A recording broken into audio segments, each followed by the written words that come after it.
Alright, let's get this started. Today, I'm going to be talking about one of my old classic bands I used to listen to all the time back in my sophomore year in high school.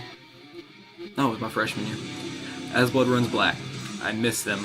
I'm talking about the true band, not the new one that actually just recently broke up. I'm talking about the old, original one from the Allegiance album. That's my favorite one. If you can hear it, this is in the background right now.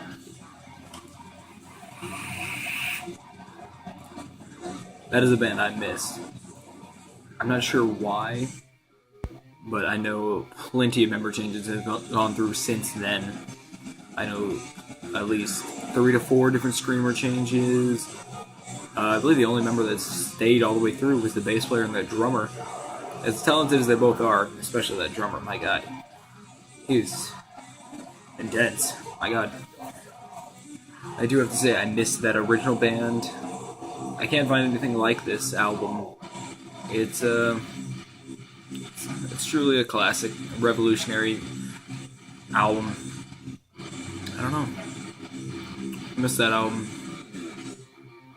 Yeah.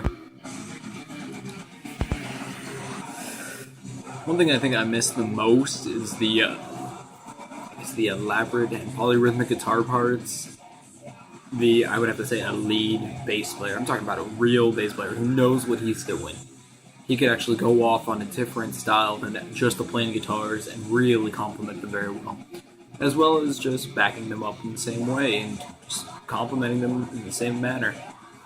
I do have to say, this band, they were a big part of my beginning metal life, and now I've progressed quite far from there. I've started on bands from simple as, I think my first bands I ever listened to were years ago. I'm talking back when I was a little thing. I was listening to Bullet from Valentine, All That Remains. Those were some good bands. Still are. Although All That Remains, I don't know what that was. Last album was about. I didn't like it too much. They apparently had an album that just came out like a couple weeks ago to redeem themselves from it. Even they say. I believe his name is Phil Screamer.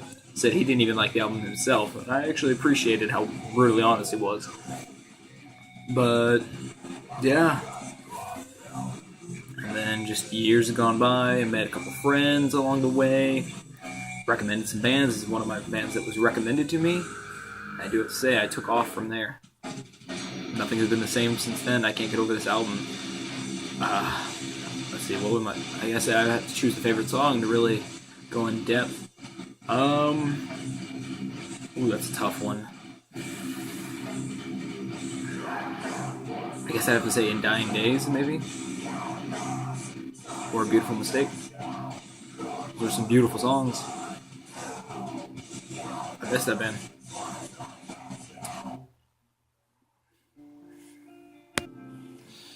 I'm really surprised about this band, and they're amazing how brutal and heavy they can be.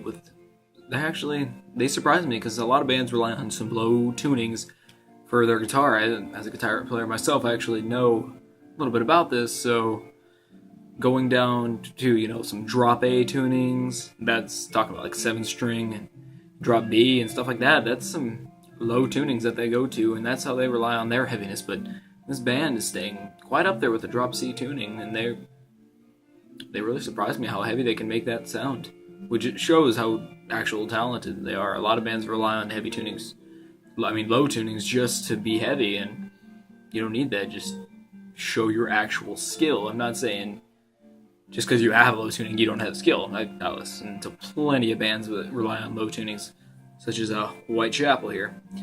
They go down low, drop A, and lower. They've gone through some 8-string songs before.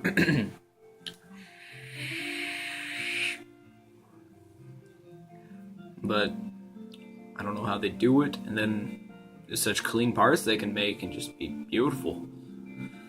I miss this band. They need to come back. The original.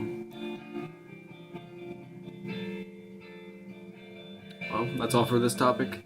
I am Matthew Pariah, and rock on, guys.